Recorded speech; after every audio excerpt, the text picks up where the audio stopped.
Bueno,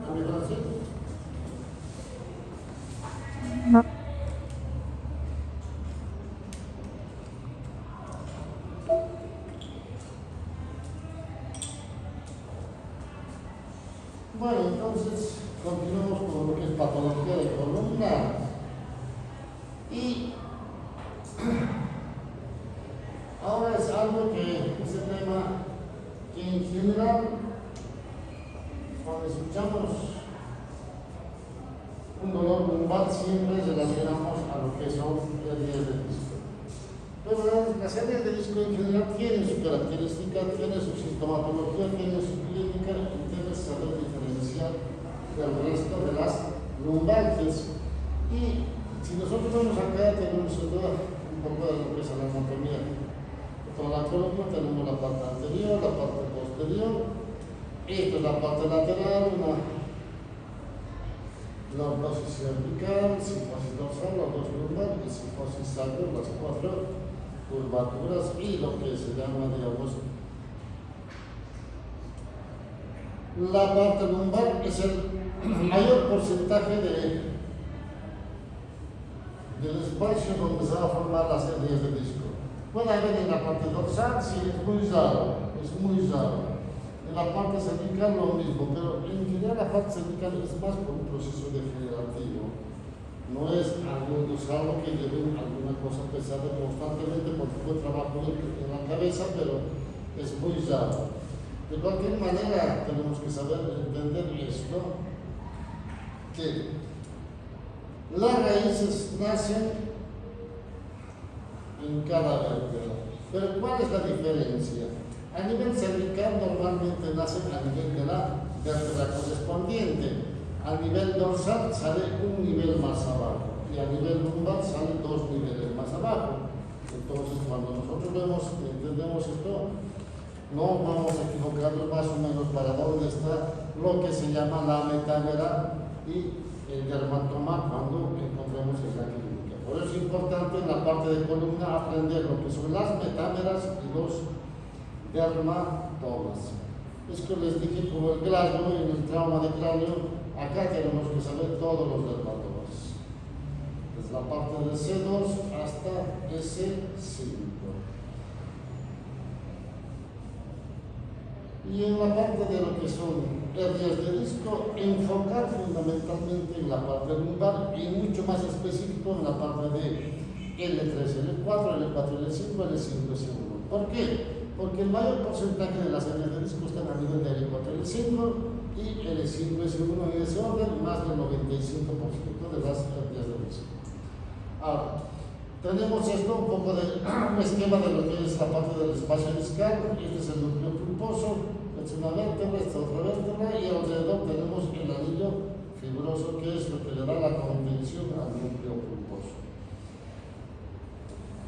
Un esquema de lo que es la parte anterior del cuerpo y el anillo fibroso del espacio discal, la anatomía, los forámenes por donde nacen las raíces. Nosotros tenemos las apófisis espinosas, las carillas articulares, estas son las láminas y esta es la apófisis espinosa. Bien. Ahora, ¿cuál es el concepto de lo que es hernia de disco? Es la salida del núcleo pulposo hacia el canal medular, básicamente es eso, al canal medular. Y en general, en el mayor porcentaje, prácticamente casi todos, ¿qué es lo que provoca? Una compresión radicular. Y obviamente la edad promedio de lo que se manifiesta, esto siempre va en la edad laboral. Hay muchos autores que ponen de 20 a 50 años, algunos ponen desde los 15, 16 años hasta los 55. De cualquier manera, esa etapa de edad promedio de actividad laboral donde hacen un trabajo pesado, son los pacientes que van a tener este tipo de patología, que es la salida del núcleo pulposo hacia el canal medular. El mayor porcentaje de estos es a nivel de lo que es lateral. Por eso es que se manifiesta el paciente con una lumbocialgia. ¿Una hernia de esto puede dar una lumbalgia? Sí. puede dar una lumbar. Pero el mayor porcentaje es una lumbocefalgia. ¿Por qué? Porque hay una compresión radicular. Entonces, por eso es la clínica, por eso es que nosotros cuando vemos que el paciente nos dice, tengo un dolor que me baja el dolor hasta el pie, y algunos dicen, tengo además adormecimiento, entonces el paciente con seguridad tiene una compresión radicular.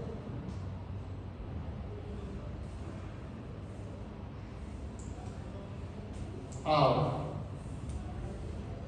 cuando vemos una resonancia, vamos a ver de estas características, un abombamiento, producción discal, y muchas veces podemos identificar las raíces.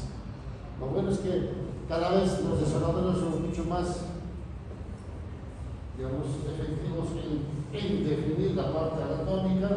No, de hecho, los primeros resonadores eran un desastre, no se podía ver mucho peor las tomografías, ¿no es cierto? Y de acuerdo, digamos, a la cantidad de lo que son lo que se llama los Tesla, ¿no es cierto?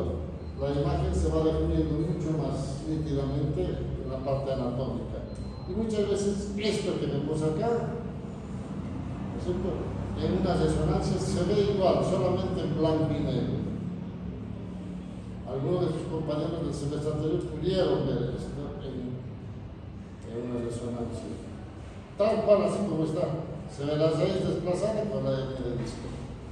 Por eso es que cada vez los aparatos de diagnóstico de apoyo como que nos van definiendo más los detalles anatómicos, y eso es bueno. ¿Por qué? Porque eso nos ayuda a entender y planificar el tratamiento quirúrgico cuando el paciente lo necesita. Ahora, ¿cuál es la fisiopatología de la hernia del disco? En general, ¿no es cierto?, vamos a entender que en la parte cervical, la parte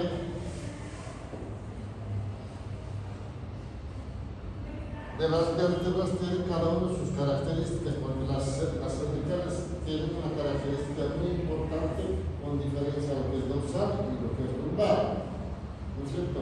¿Y cuáles son esas características de la parte cervical? Que tienen la primera vértebra es en general una especie de engranaje porque soporta la cabeza y no puede girar. Aparte de eso, ¿qué tiene? Tiene los agujeros vertebrales. Aparte de eso, las apófisis espinosas bífidas, ¿no es cierto? Doble.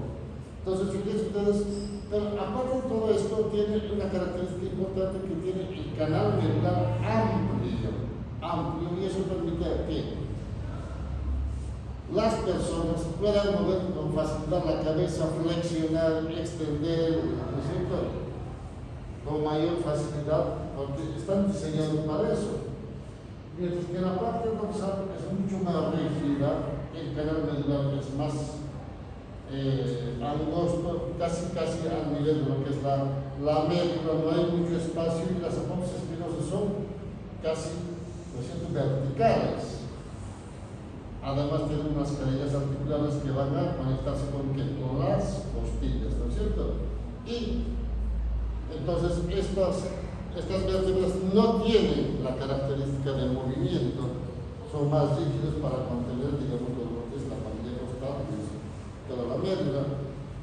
Y abajo tenemos a las vértebras lumbares, que son cuerpos vertebrales mucho más macizos, mucho más sólidos, ¿no es cierto? Pero, ¿no es cierto?, también tienen un espacio importante para la movilidad. Por eso que podemos hacer los movimientos de rotación, flexión, extensión. Pero la característica de esto es que están diseñados para soportar la carga del peso corporal y una carga, digamos, cuando realizamos trabajos pesados. Entonces, cuando vemos esto, lo tenemos que entender que el soporte de carga lo va a hacer el disco. Cada disco tiene, digamos, está diseñado para soportar una determinada carga. Es como la comparación de los autos de transporte, no sé, los carritos que transportan mercadería o las volquetas, ¿cierto?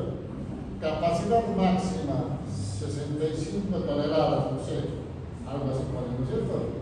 Entonces, se supone que esa es su capacidad de soporte, no se puede cargar más, porque si no, ¿no es cierto?, se lastima, se daña, se arruina la movilidad. Pero el dueño dice, no, le pongo un poquito más, no pasa nada, y no pasa nada. La otra vez le pongo otro poquito más, no pasa nada, hasta que le puede poner y se rompen los amortiguadores. ¿Qué hace? Van al taller, le cambian los amortiguadores y no pasa nada, ¿no es cierto? Pero acá nosotros tenemos los discos que son los amortiguadores, los que absorben la carga. Pero uno no se cuida y tiene sobrepeso, no pasa nada, 60 kilos, 70 kilos, 80 kilos, va y se pesa 120 kilos. La gente, sí, doctor, estoy bajando de peso, sí, estoy en eso, ya bajé medio kilo hace 2 meses, pero 120 kilos, sí, pues nada más. Y bueno, va sufriendo. Piensen ustedes que su peso corporal, hagamos de cuenta que es 70 kilos, o 75. Y le ponen una bolsa de cemento todos los días en la espalda y todos los días camina así. 50 kilos de excesivo. Y aparte de eso tiene que cargar otras cosas más en el trabajo. Entonces no hay columna que aguante. Por eso que cuando hablamos de esto, ¿no es cierto?, tenemos que entender cuál es la función de cada uno de estos y cómo se puede dañar. Obviamente, la parte cervical es el que menos se daña. Generalmente la parte cervical es la patología, es más por un proceso degenerativo, por la edad, la artrosis. Mientras que en la parte lumbar, sí va a sufrir por todo esto que hablamos. Entonces, el paciente que va a tener una lumbosciatalgia. Si nosotros vemos, esta es la forma correcta de levantar objetos pesados. ¿Quién realiza así? Nadie, me incluyo. Aún sabiendo, no lo hacemos, porque no pensamos en ese momento, no lo hacemos. Hay muy pocas personas, aquellos que ya tienen la sintomatología recién, piensan en eso y empiezan a flexionar las rodillas, porque en final, cuando trabajamos con objeto pesado, lo que tiene que funcionar es la rodilla, la fuerza. Pero no, nosotros hacemos este otro movimiento que cuando levantamos, toda la fuerza va a sacar la columna y se daña. Entonces existen 3 pasos. El primer paso es la flexión del tronco, donde el espacio del disco se abre hacia atrás y se cierra hacia adelante, y lo que es el núcleo pulposo se va haciendo así y hace esto. El núcleo pulposo se va para atrás. El segundo paso es que levanta el objeto pesado. Esto que está así se vuelve a presionar mucho más. Cuando se presiona, está a tensión lo que es el núcleo pulposo con relación a su posición habitual. Y el tercer paso es que la persona enderece y levante el objeto pesado. Cuando es pesado hace un poquito más de fuerza, ¿no es cierto? Y hace esto. Entonces se abre y lo que está contenido hacia atrás, ¿no es cierto?, queda ahí, y cuando se abre esto, hace la fuerza para salir disparando. Entonces es ahí donde rompe el anillo fibroso y provocamos la hernia de disco. Entonces hacemos este tipo de movimiento, flexión, primero, ¿no es cierto?, después agarramos el objeto pesado y enderezamos, y ahí es donde provocamos, ¿no es cierto?, la ruptura del anillo fibroso y la salida del núcleo pulposo hacia el canal medular. Bien. Ahora, las heridas de disco, en general la gran mayoría son laterales, por eso tienen una lumbosciatalgia. ¿Puede ser mediales? Sí, puede ser mediales. ¿Pero por qué son laterales? Hay una explicación. Usted sabe que en la anatomía tenemos un ligamento común anterior y un ligamento común posterior. Entonces, en la parte interna, en la parte, digamos, posterior del cuerpo vertebral, tenemos al anillo fibroso ligamento común posterior. Cuando empuja, rompe las fibras del anillo fibroso, tiene esa barrera del ligamento. Entonces, por eso, cuando sale muchas veces se queda ahí y tiene una lumbalgia nada más. Pero en general, la gran mayoría, como tienen esa resistencia, buscan, ¿no es cierto?, el espacio con menos resistencia, es lateral. Entonces se rompe el anillo fibroso lateral y el paciente va a tener una lumbosciatalgia.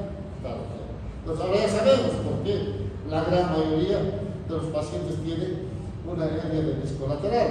Y dentro de estos, en la clasificación, vamos a hablar de las hernias de disco parciales, aquellos que salen, ¿no es cierto?, hacia el canal medular, pero no es importante el contenido del núcleo en el canal. Dentro de esto tenemos el abombamiento y las protrudiones. Estos son los parciales. Y dentro de las masivas tenemos a lo que se llaman las hernias de disco extraídos y los de secuestro. ¿Eso qué significa? Que nace, ¿no es cierto?, el hernia de disco sale y se mete al canal medular y casi en su totalidad el núcleo pulposo está para afuera. Entonces, ahí, cuando vemos eso, vamos a ver lo que se llama la hernia de disco extraído. Y si es la hernia de disco a nivel de L5, S1, ¿qué es lo que nos va a dar? Compresión de las raíces de la cola de caballo. Y si nos da eso, vamos a tener el síndrome de cola de caballo. ¿Y cuáles son las sintomatologías del síndrome de cola de caballo? Retención urinaria, alteración de los esfínteres, ¿qué más? Anestesia en silla de montar, ¿no es cierto? Entonces, todo eso nos va a dar. Entonces, cuando yo veo un paciente con hernia de disco extraído L5S1, tengo que pensar en un síndrome de cola de caballo. Pues fíjense ustedes que cada cosa nos da a pensar en una determinada patología de acuerdo a la clínica y la sintomatología que lo tiene. Entonces, tengo este abombamiento, esta protrusión, esto es una resonancia, ¿no es cierto? Fíjense que las tomografías cada vez van mejorando en su calidad, digamos, de acuerdo a las últimas generaciones que van fabricando, y ya vemos en la tomografía, fíjense, esta es una hernia de disco, esta es una raíz, esta es la otra que está comprimida y desplazada. Entonces, este seguramente va a tener una hernia de disco, ¿no es cierto?, que va a comprimir esta raíz, y la sintomatología va a ser una lumbosciatalgia derecha, ¿no es cierto? Bien, hasta ahí más o menos vamos bien. Ahora, existe la hernia de disco por su localización. Y dentro de esto tenemos las cuatro variantes más frecuentes, que es el medial, medio lateral, foraminar y extraforaminar. También existen las hernias de disco anteriores o las marginales o anular difusión legal. Esta va a dar simplemente una lumbalgia, esta va a dar una lumbosciatalgia, esta sí, con seguridad va a dar una lumbosciatalgia, a veces ciatalgia pura, porque fíjense, un pequeño fragmento dentro del foramen del canal provoca compresión severa de las raíz. Entonces, estos pacientes siempre están con dolor, aún con tratamiento médico no mejora. Entonces, tengo que pensar que si tengo una lumbosciatalgia que no mejora, tengo que pensar en una, ¿no es cierto?, hernia de disco foraminar. La gran mayoría no presta atención en esto. Busca, mira el canal y dice, no tiene nada, pero doctor, me duele, pero usted, el canal no tiene nada. ¿No es cierto? Y obviamente hay médicos groseros también, por cierto, no todos son buenos médicos. Dicen, no tiene nada fuera de acá, no tenemos lo más. Es que el paciente sabe. Pero no prestan atención en esto. Siempre es mejor buscar, mirar 10 veces, 20 veces, hasta intentar encontrar lo que estamos pensando. Porque uno dice, mira, no tiene nada. No, mirar una vez, mirar otra vez, mirar otra vez, mirar otra vez, hasta intentar lograr, digamos, lo que estamos pensando y ver si realmente es eso. A veces no se encuentra, ¿no? Pero en general sí, Entonces, las etnias de disco, ¿no es cierto?, medio laterales, ¿no es cierto?, estos van a comprimir el saco dural y a la raíz. Entonces, estas sí van a tener una luminosidad tal. Estas mucho más.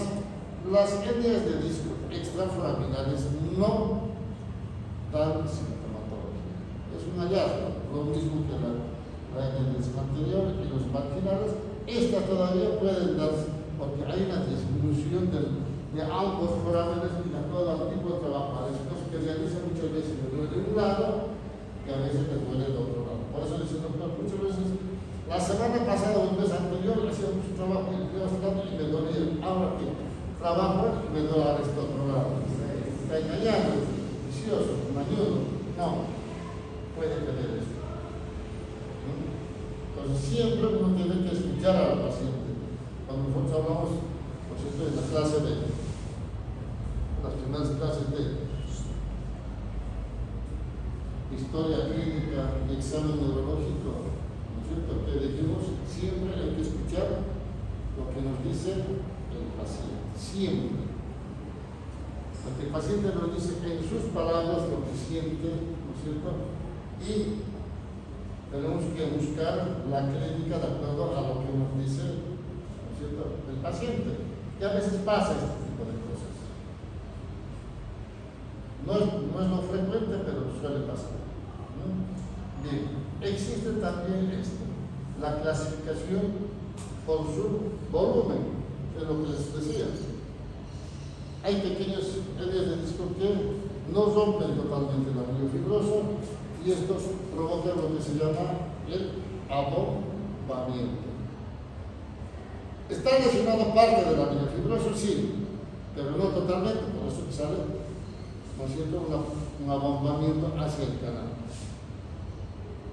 El otro es la protrusión, acá sí rompió el anillo fibroso, pero sale, digamos, una parte, no todo, pero ya la clínica de sintomatología de una hernia de disco que comprende una raíz que es la lumbociatalgia, ¿no es cierto? Esto sí, ya dependiendo de dónde está localizado, tiene criterio de indicación. Y tenemos esto, que es el extruido. Cuando hablamos de extruido, gran parte de lo que es el anillo, digo, del núcleo pulposo sale y se mete al canal medular, ¿no es cierto? Y esto, en general, muchas veces, o la gran mayoría de las veces, se dirige hacia abajo. En algunos casos, la dirección del extruido va hacia arriba. Pero de cualquier manera, estos pacientes van a dar mucha clínica, mucha sintomatología, ¿no es cierto? Y por último tenemos al secuestro.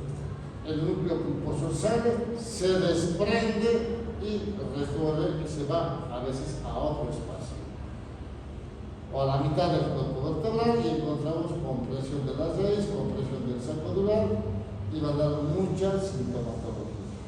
Entonces, dentro de lo que es la hernia de disco tenemos esto, que es por su volumen, abombamiento, extrusión y secuestro. Abombamiento, protrusión, extrusión y secuestro. Y por su localización tenemos medial, medio lateral, foraminal y extraforaminal.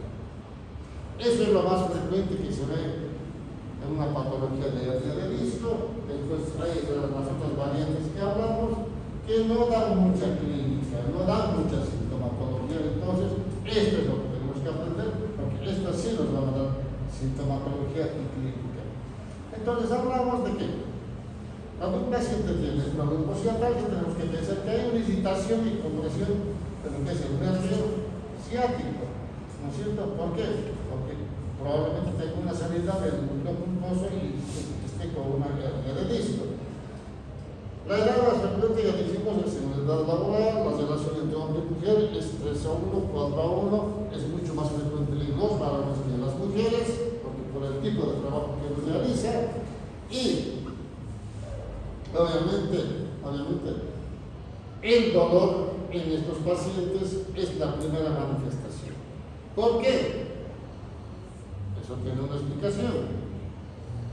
Pero siempre uno tiene que entender de por qué son las cosas. Nada es al azar. ¿Cierto?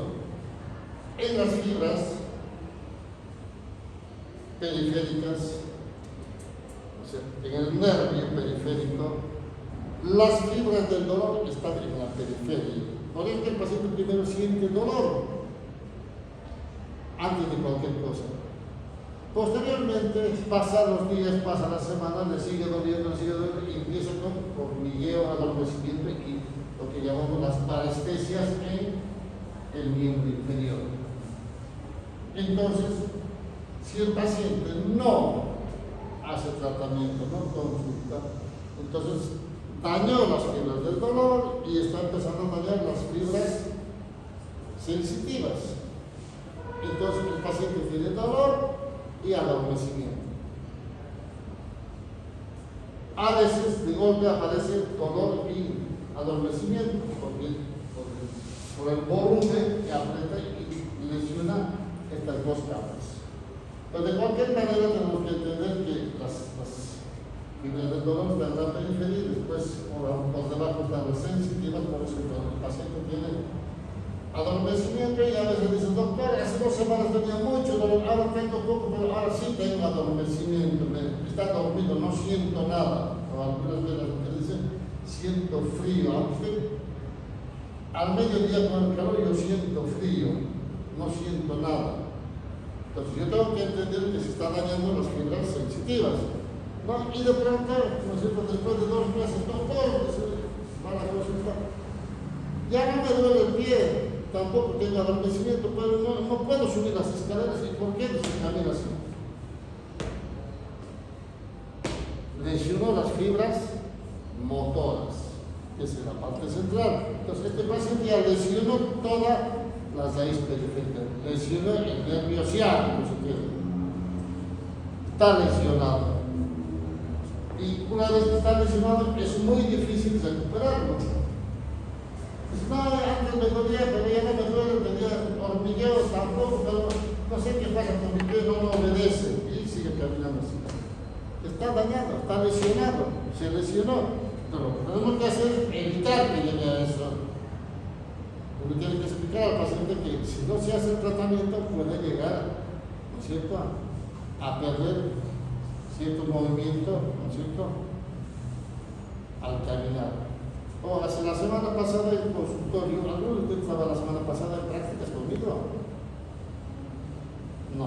Ahí la señora dice, no, doctor, no puedo caminar porque no puedo subir las escaleras, peor, no puedo usar tacos, porque uso tacos y me caigo. ¿Y pero por qué? No, doctor, no sé qué me pasa con mi pie.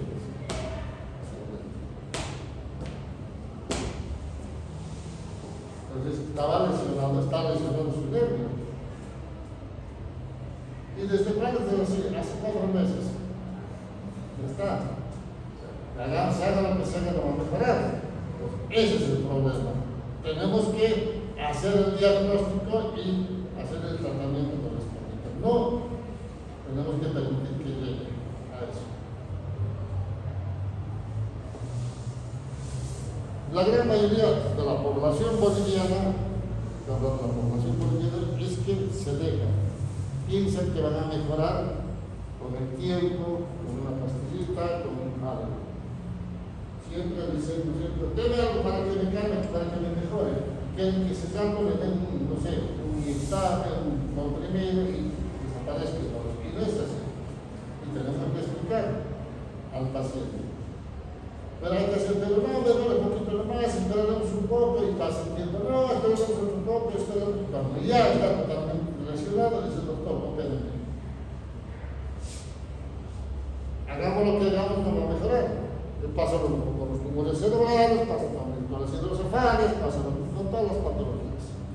Seguramente va estaba escuchando en otra especialidad, las vesículas, y se deja, hasta que, ya está. O el problema de la apéndice se deja, hasta que llegan y cuando no, pues ya hay que operarlo, ya es una pericolitis. Entonces, todas estas cosas es porque la gente es dejada. No acepta el consejo, la recomendación del médico, hay que operarlo, ¿no? Si nosotros lo operamos antes, el paciente con ganancias de disco probablemente va a quedar bien, no va a tener complicaciones, pero si lo operamos ya con un déficit, va a quedar con el déficit. Pues, ¿tiene sentido operarlo? Me parece que no. Entonces, fíjense que todo eso tenemos que pensar, ¿no es cierto? Ya sabemos ahora de por qué, ¿no es cierto? Y cómo se manifiesta clínicamente o la fisiopatología del dolor, la sensibilidad, o sea, las parestesias y el déficit motor en la lumbosía tálgica, ¿no es cierto? Bien, ahora, hay algunos autores que dicen, ¿no es cierto?, que el dolor lumbar lo atribuyen a una excitación del nervio de Luschke, que es un nervio sinovertebral que es una rama de la división primaria de las raíces sensitivas, ¿no?, que trata de seguir un camino recurrente por el agujero de conjunción, desciende epiduralmente en la parte anterior del canal. Entonces, es esto lo que provoca el dolor. Probablemente sí, si hablamos, digamos, en profundidad, ¿no? Pero tenemos que entender que el primer dolor del paciente que tiene una hernia de disco es el dolor, ¿no es cierto? Es el dolor, ya sea por compresión del nervio de Luschke, ya sea compresión del nervio ciático o la raíz periférica que sale. De cualquier manera, el paciente tiene dolor. Es la primera manifestación clínica en una hernia de disco. Cuando el paciente viene con la clínica de lumbosciatalgia, ¿no es cierto?, seguramente van a ser las famosas 4 preguntas de semiología: ¿dónde, cuándo, cómo y por qué? ¿Dónde le pasó el trabajo? ¿Cuándo le pasó? Ayer. ¿Cómo estaba empujando un motor pesado? ¿Por qué? Porque mi jefe lo ordenó. Siempre esas preguntas, fíjense ustedes que, ¿no es cierto?, toda la vida van a hacer esas preguntas de semiología, porque aprendimos y se queda hasta que mueran ustedes como médicos. Y ahora sí va siempre. Entonces, saber hacer lo tienen que hacer. Entonces, ¿para qué? Para entender de por qué tiene esto. Una vez que yo entienda que tiene una lumbosciatalgia, ¿qué tengo que hacer? Buscar clínicamente lo que me está diciendo el paciente. Entonces, hago la maniobra de la serie. Paciente de decúbito dorsal, levanta el pie y a partir de los 30 grados tiene que tener excitación, ¿no es cierto?, nerviosa. Dice, en general, la gran mayoría de los estudiantes, ¿no es cierto?, van en un examen de los, yo les doy a los pacientes, a los estudiantes, digo, un paciente, hagan el examen, quiero saber si aprendieron o no. No es que yo les enseñe, se supone que ya los enseñé en clases. Pues yo les traigo un paciente, hagan la historia clínica. Y todos me ponen la serie positiva. ¿Cómo es la serie positiva? Levantamos el pie y tienen dolor lumbar. No, eso no es la serie. En la serie es cuando levantamos el pie, el dolor lumbar irradia hasta el pie. Esa es la serie. No lo que es dolor lumbar. Entonces, uno tiene que entender bien esas cosas cuando hacemos, digamos, el examen semiológico del paciente. Bien. ¿Y esto por qué? Porque al levantar, ¿qué es lo que provocamos? Aumento de la presión, maniobra de la alzada, ¿no es cierto? Entonces, cuando pasa esto, y a veces tengo dudas, ¿qué es lo que voy a hacer? La maniobra de Barragan. Entonces flexiono el pie, entonces estimulo más, ¿no es cierto?, el tema de la compresión radicular, entonces provoco dolor. Esas dos cosas, digamos, que un paciente internado. Entonces, ahí sí ya voy a ver que tiene excitación de la raíz L5 y S1. Ahora, si el paciente no está internado en la consulta, muchas veces podemos hacer esto, pero a veces con el tiempo no se lo hace. Entonces, ¿qué es lo que hacemos? Es lo que le decimos al paciente, que camina de punta de pies y de talones. ¿Y eso por qué? Porque en general, ¿no es cierto? Las series de disco están, ya se nos dije, en L4, L5 y L5, L5. Entonces, cuando hay L4, L5, las veces que se afectan es el L5 y cuando es L5, S1, las veces que se afectan es S1. Eso ya lo vamos a ver más adelante. Entonces, el paciente que a veces presenta posiciones antiáticas y a veces también las óxidos, y eso ¿por qué? Por contractura, asiento muscular y posiciones antiáticas. Y obviamente, cuando tiene compresión de un lado, del derecho, por ejemplo, que el paciente hace esto, que el pie casi levanta, lo tiene un poquito sin fuerza, comprimiendo para el otro lado. ¿Para qué? Para intentar abrir el espacio del foramen y tenga menos dolor, ¿no es cierto? Y el paciente que tiene dolor, ¿no es cierto?, de acuerdo a los días, va a empezar a tener trastornos sensitivos, las famosas parestesias, las famosas parestesias, hipoestesias, hiperestesias, las disestesias, ¿no es cierto? Y algunos que se dejaron mucho tiempo, ¿qué vamos a tener? Déficit motor. Ya pasó la parte del dolor, ya pasó la alteración sensitiva y terminó con déficit motor. Por suerte, son los menos frecuentes, pero existen. ¿No es cierto? Entonces, cuando pasa ese tipo de cosas, tenemos que hacer todas las maniobras para entender definición y extensión de la fuerza muscular y todo eso, ¿no es cierto? Y algunos de sus compañeros del otro grupo, creo, me preguntaron si podía tener, digamos, solamente ciatalgia y no lumbar. El paciente puede tener ciatalgia, pero eso no significa que tenga hernia de disco. ¿Por qué? Porque a este nivel hay un músculo que es el músculo piramidal, piriforme, es un músculo pequeño, que el nervio ciático pasa normalmente por encima, algunas veces por debajo, y muy pocas veces pasa por el medio. Cuando hay una irritación, inflamación de ese músculo, con seguridad el paciente va a tener una ciatalgia. Muchas veces el dolor se irradia hacia la parte lumbar, pero la clínica es ciatalgia. Entonces uno confunde esto y uno busca, le hace la tomografía de zona, si no tiene nada, pero doctor, me duele y me duele y me duele. Hay que revisar. ¿No? Ya a veces pedir una ecografía, pero esto ya, digamos, estamos saliendo de la hernia de disco, pero para que entiendan, porque algunos compañeros no pregunto esto y lo siento, tienen que explicar estas cosas, las variantes, y necesito que entiendan que puede haber este tipo de cosas. Para eso a veces uno hace una ecografía, buscar, confirmar que, ¿no es cierto?, pasa ese tipo de cosas. Bien, ahora, esto es lo que les decía. Tenemos que saber eso. La clínica de lo que es, ¿no es cierto?, la lumbosidad. Para eso tenemos que aprender lo que es dónde corresponde L1, intensificar L1 corresponde a la región inguinal. L2, ¿dónde? Tercio superior del músculo que va de afuera para adentro y de arriba para abajo. El L3 tenemos el tercio medio del músculo que va de afuera para adentro y de arriba para abajo, y el L4 es el tercio inferior que va de afuera para adentro, ¿no es cierto?, de arriba para abajo, pasa por la rodilla, termina en la cara interna de la pierna y el maleo interno.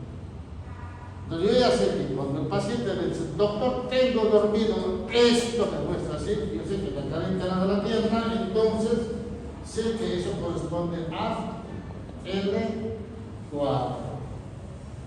¿no es cierto?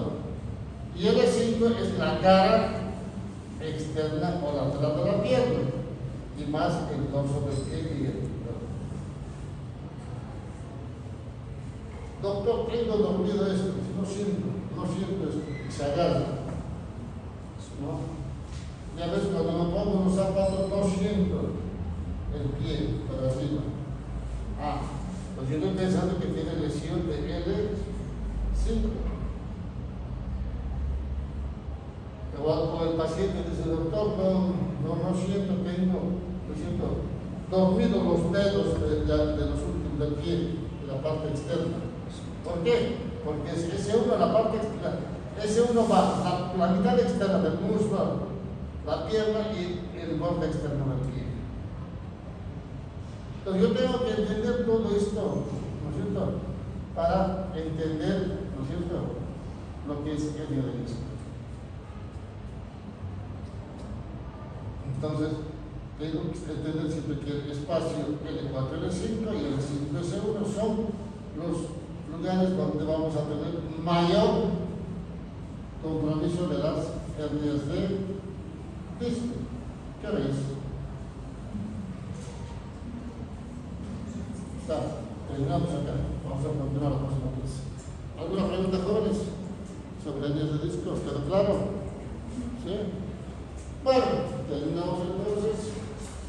Como siempre, les vamos a llevar la invitación para la jornada que cada vez queda más cerca. Y algunos de ustedes seguramente tienen que retirar